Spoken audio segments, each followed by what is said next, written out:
Test 1. Number 18. Dear Mr. William McKay, last week a questionnaire about transportation in Southern California was mailed to you. Your name was randomly drawn from residents of Orange and Riverside counties. If you have not yet sent back the questionnaire, please do so today. We hope that we can get as many responses as possible. Because it has only been sent to a small but representative sample of Southern California residents, it is extremely important that yours be included in the study to accurately understand travel behavior in Southern California. As you may recall, we are entering the names of those who return our questionnaire into a drawing for a cash prize of $400. Thank you for your cooperation in this matter in advance. Sincerely, Gregory R. Jackson. Number 19. On Christmas morning, I opened a box with my name on it. Inside the box was lying a saddle. Then my grandfather walked over and picked it up with me in tow. Outside we went, straight for the water trough. He never said a word. He walked and threw my new blessing into the water. I started to cry. Tears rolled down my face. My first saddle was wet and ruined. My heart broke into pieces. He told me to go get my horse. After he let the saddle soak for a long time, he saddled my horse and said, "Now, ride it till it's dry." I was still sobbing, but I did as I was told.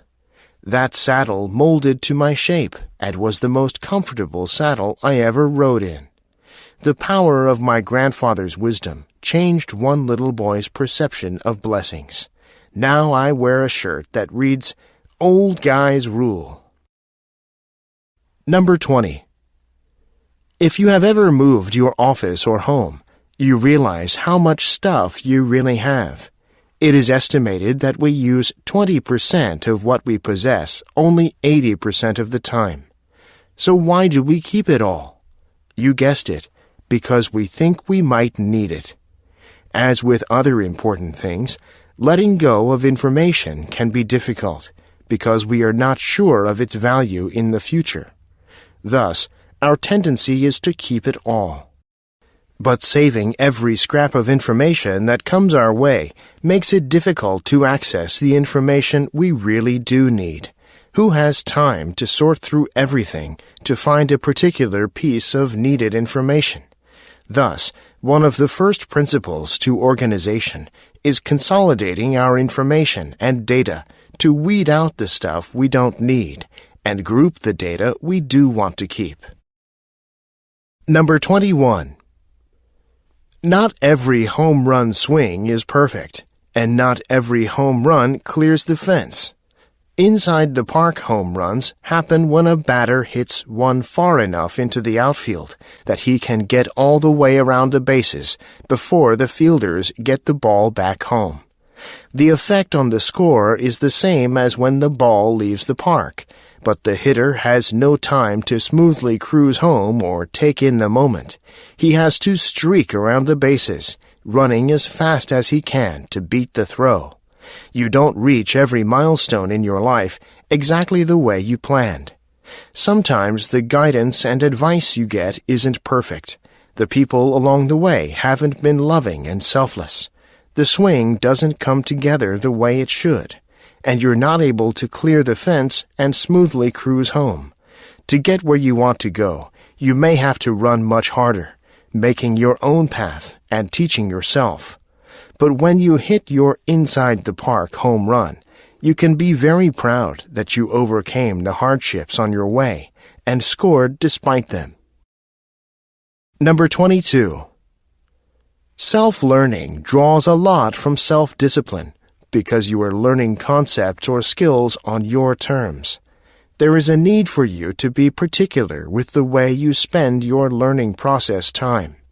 Only so much time can be allocated to the learning, breaks, and everything else in between. Without the assistance of a formal structure, then you may run the risk of not accomplishing anything at all. That is one of the significant advantages when it comes to the curriculum of a formal educational institution.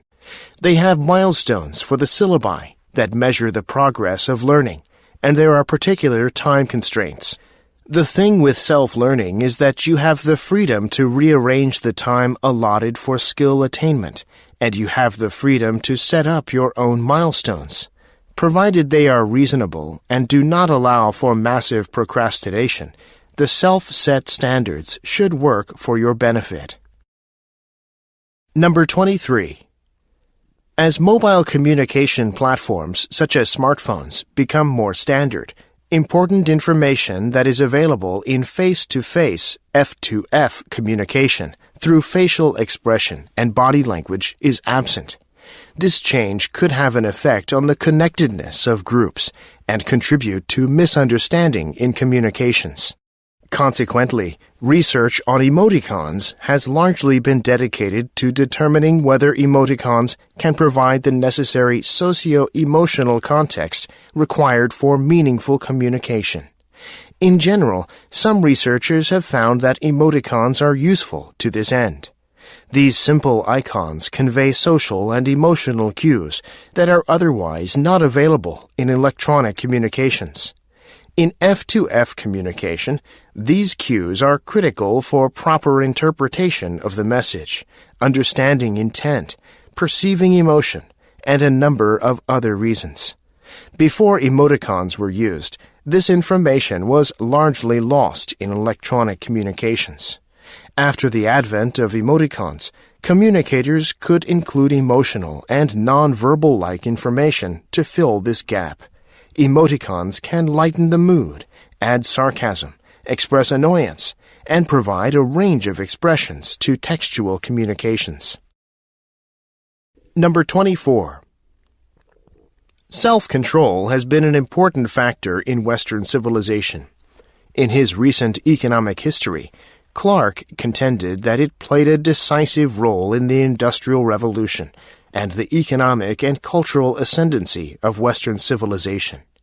Noting that the Industrial Revolution occurred in England rather than other countries with similar governmental and other structures, Clark proposed that the key difference was that in England the upper classes reproduced far more than the lower ones, and given the limited opportunities in the social structure, this entailed substantial downward mobility.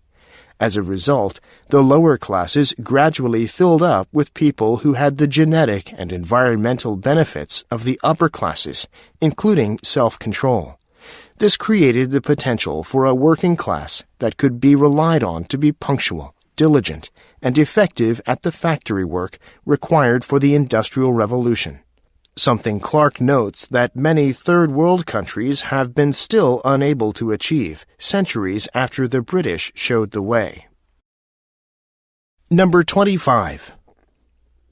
Employment rates of 25 to 34-year-olds by gender and educational attainment, 2019. The above graph shows the 2019 employment rates of 25 to 34-year-olds in the U.S. by gender and educational attainment. For both genders, the employment rate was highest for those who had a bachelor's or higher degree. Also, for both genders, the employment rate for those with some college experience without a bachelor's degree was higher than the rate for those who had completed high school, followed by the rate for those who had not completed high school. The same pattern was observed among each gender, with the male employment rate being higher than the female employment rate for all educational attainment levels. The difference in employment rates between males and females was biggest for those who had not completed high school. However, the gender employment rate gap decreased with the increase of education level, with the gap for those with a bachelor's or higher degree being 12 percentage points. Number 26. Bohuslav Martinu, a brilliant Czech composer of operas and symphonic music, was born in a tiny room high atop the village church tower. His family lived there because the town employed his father as tower keeper. Young Martinu lived his first decade in the tower, daily walking up and down the 193 steps to attend school and to take violin lessons. Like his childhood, his life as a musician also had many ups and downs. Martinu was a prolific composer of operas, ballets, as well as choral, chamber, and orchestral music. After attending the Prague Conservatory, he served a stint as a violinist with the Czech Philharmonic. His move to Paris profoundly influenced his compositions, but with the coming of World War II, Martinu fled France. He made his way to America, where he eventually became one of the most performed composers in the United States. Number 27. 2021 Fall Flea Fest. Flea Fest is a truly unique flea market and festival, coupled with delicious traditional southern Louisiana food. This year's fest will have over 300 vendors and attract more than 15,000 visitors. Flea Fest's offerings include antiques, handcrafted items, toys, unique clothing, artwork, comic books, furniture, gifts, unique jewelry, plants, and many other flea market-style goods. And the food vendors will be selling wonderful, delicious foods. Dates, times, and tickets. Saturday, November 13th to Sunday, November 14th. 9 a.m. to 5 p.m. Admission $5 each.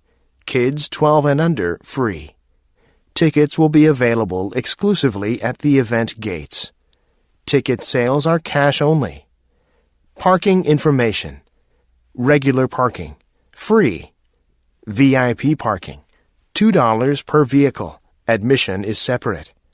VIP parking area is located inside the event area and closer to the entrance. Number 28. Adult Group Spelling Bee. Teams and registration.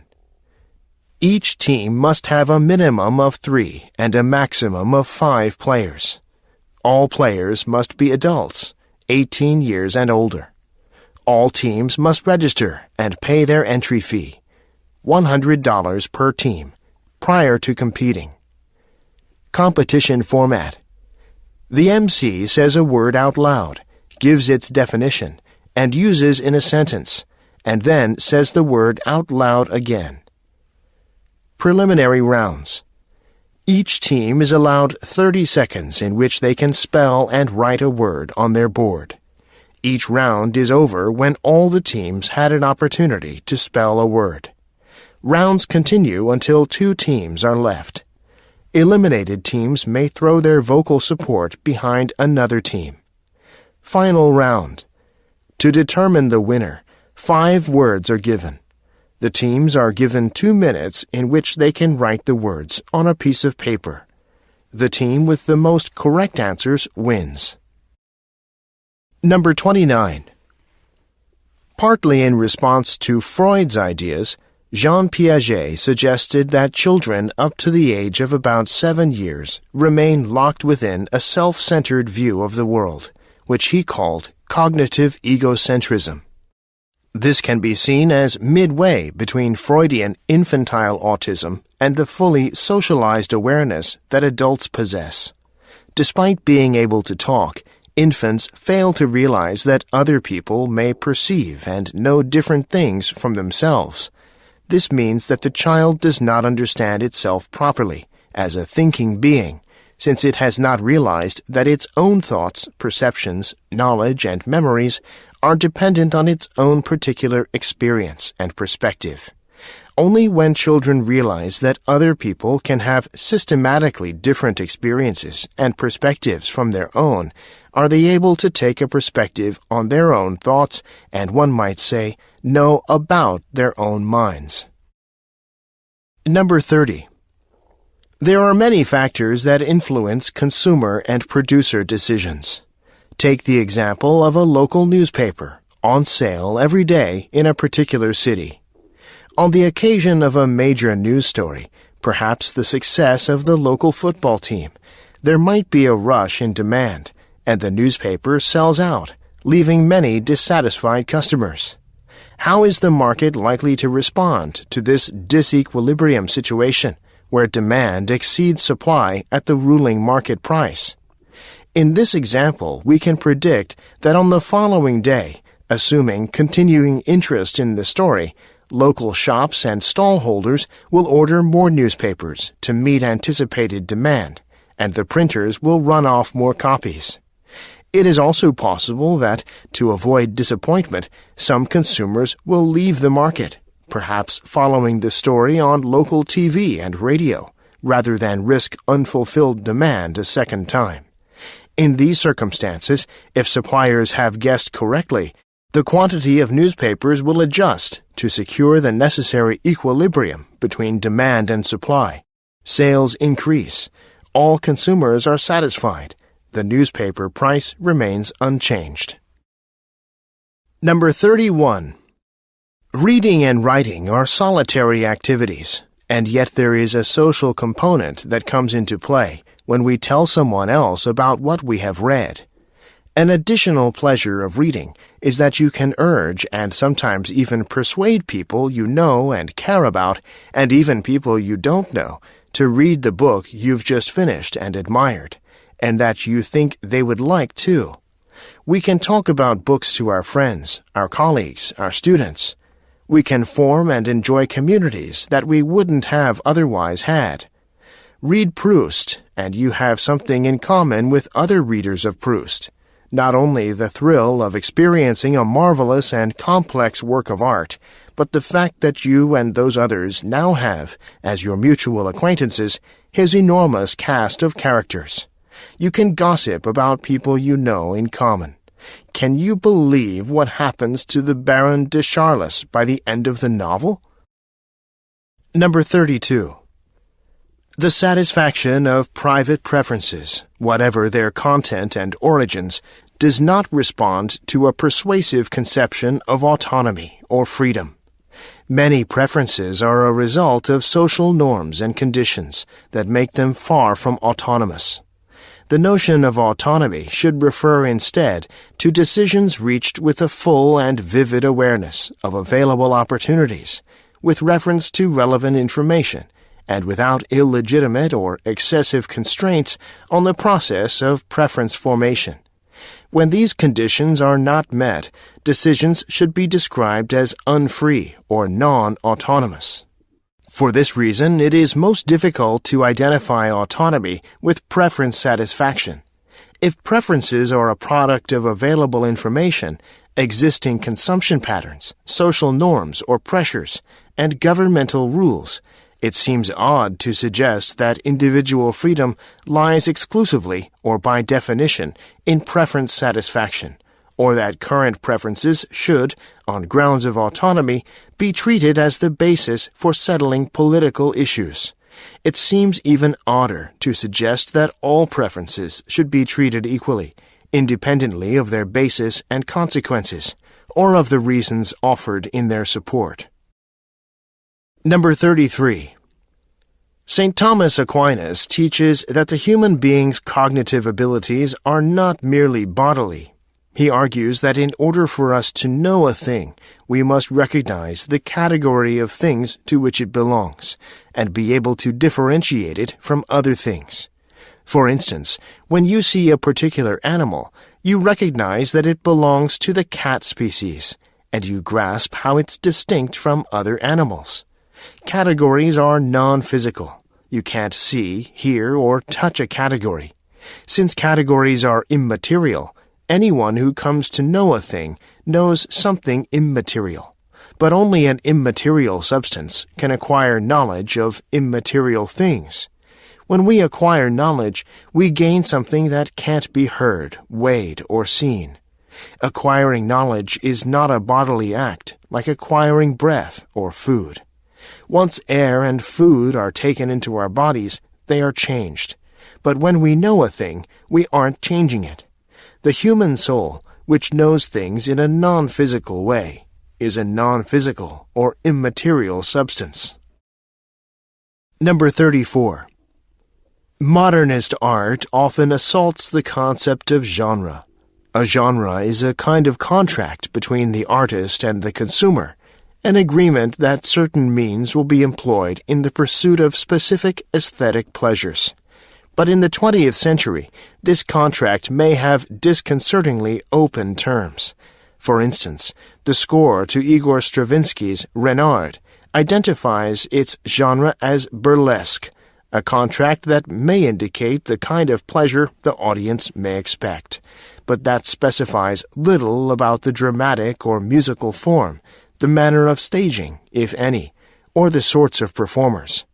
But given the bizarre resources used in Renard, acrobats and dancers on stage costumed as animals, with singers who take random turns acting like the characters, Stravinsky had no simple way of naming his genre.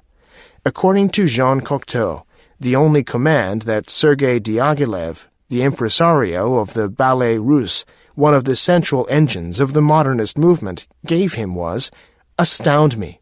And astound me is the sort of demand that loosens the genre contract.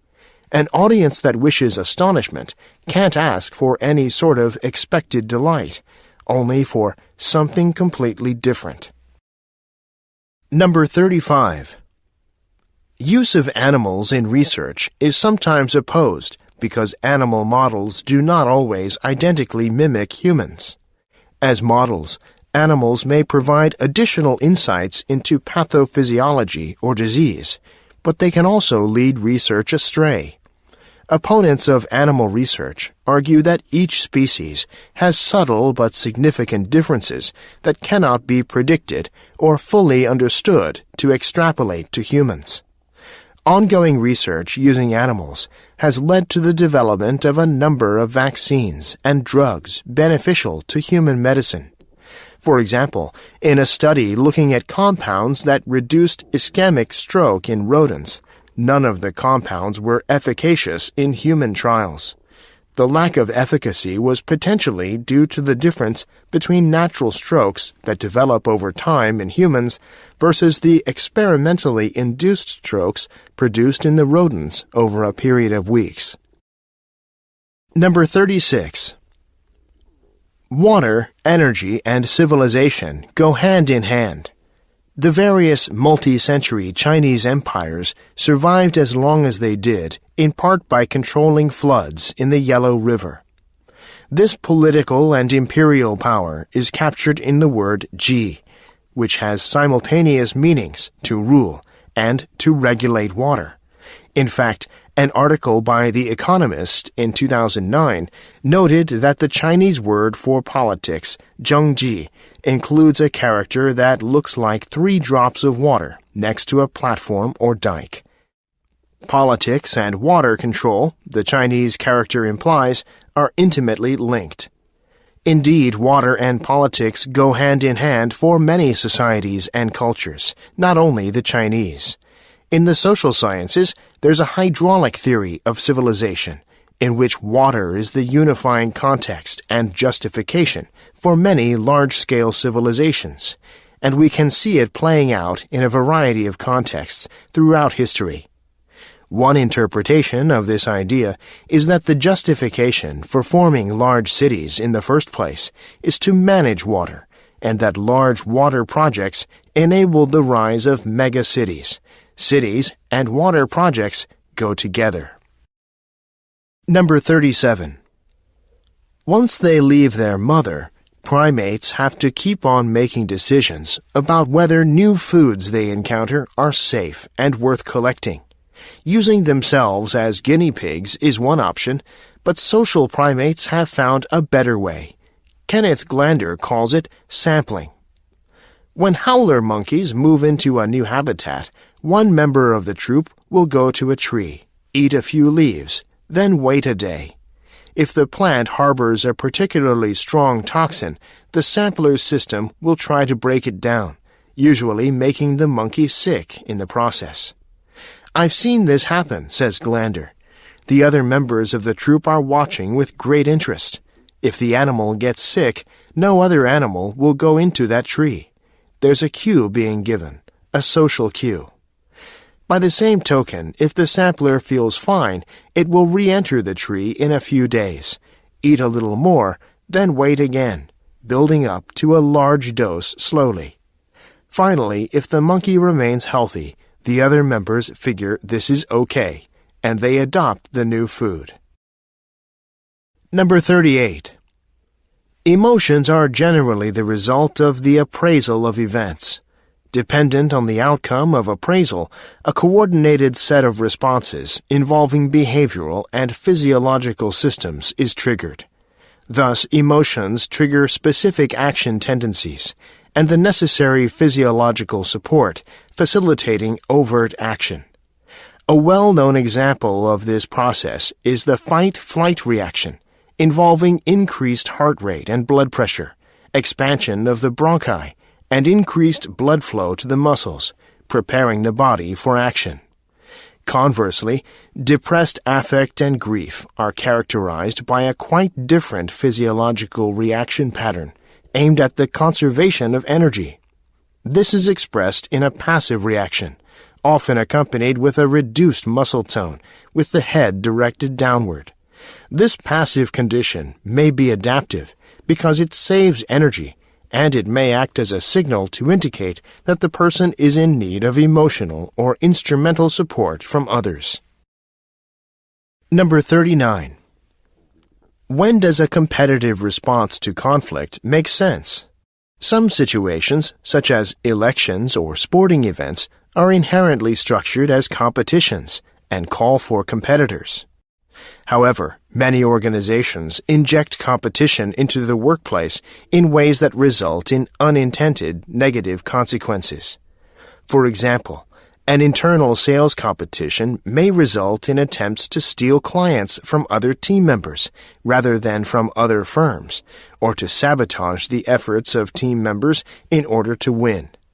The trick with the competitive spirit is to harness its energy in positive directions, while remembering to correctly identify those areas in which competition results in the best possible outcomes. When done correctly, competition can result in increased productivity and healthy camaraderie. When done poorly, competition pits team members against each other, leading to hard feelings and negative outcomes. Number 40. Gift giving is one of the most mysterious areas of shopping. Irrational behavior is almost the norm in this area of consumer spending, and it is tolerated, expected, and even encouraged. Gift giving is less about shopping and more about the emotions of the shopper. This helps to explain the extreme nature of gift shopping and the illogical nature of the whole process. From the consumer's point of view, shopping for gifts is an emotional process that one gets caught up in. It is an area where the laws of supply, demand, and price go out the window, as anxious shoppers do their utmost to bring pleasure to another person, and thereby to themselves. The shopper shopping for gifts is the most susceptible of all shoppers. Smart retailers are ready to take advantage of the defenseless and emotionally vulnerable gift buyer. Meanwhile, the shopper knows he is vulnerable, but he is also unwilling to defend himself. Pleasing the recipient and conveying the intended emotional message are often more important than the price. When shopping for gifts, consumers exhibit an unreasonable consumption pattern because they are driven usually by emotion. Number 41 and 42. On average, animal protein production in the U.S. requires 28 calories of energy input for every calorie of protein produced for human consumption. Beef and lamb are the most costly in terms of fossil fuel energy input to protein output at 54 to 1 and 50 to 1, respectively. Turkey and chicken production require 13 to 1 and 4 to 1, respectively. The result is that 80% of the grain produced in the United States each year is fed to animals, resulting in the loss of about 34 million tons of protein. David Pimentel calculates that it takes nearly twice as much fossil energy to produce a typical American diet than a pure vegetarian diet. This works out to about an extra 150 gallons of fossil fuels per year for a meat eater. When we look at how much extra fuel it takes to feed them, meat eaters are effectively driving an extra 11 miles every day, whether they really drive or not. A recent study shows that the average American family would more effectively reduce their greenhouse gas emissions by adopting a vegan diet, one that uses no animal products, than by switching to a hybrid car. Factory farming is even more wasteful of water than fossil fuels. Agriculture accounts for 87% of all the fresh water consumed each year in the United States. It takes 25 gallons of water to produce 1 pound of grain, and 2,500 gallons to produce 1 pound of meat. When water shortages occur, citizens are often requested to not wash cars or water lawns, and to use low-flow showerheads. However, cutting back on meat consumption would save much more water than these sacrifices.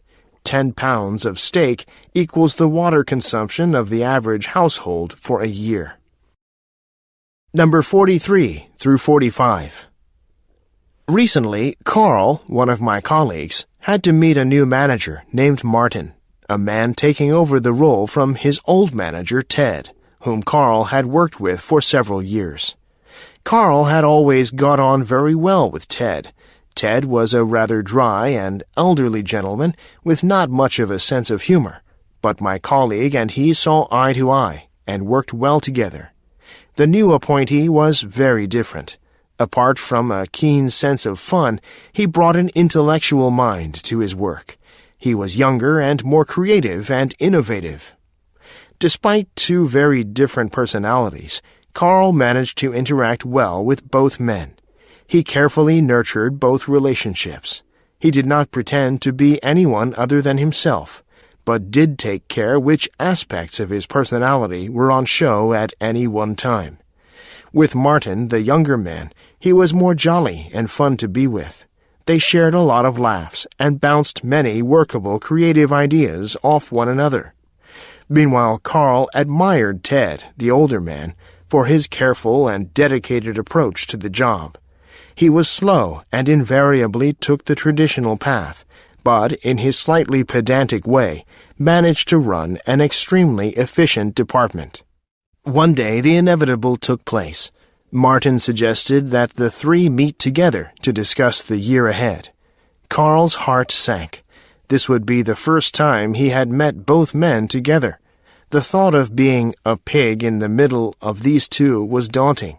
It would mean that he would be forced to reveal aspects of his personality that he had spent time shielding from both. It was a difficult meeting, and Carl survived, but only just.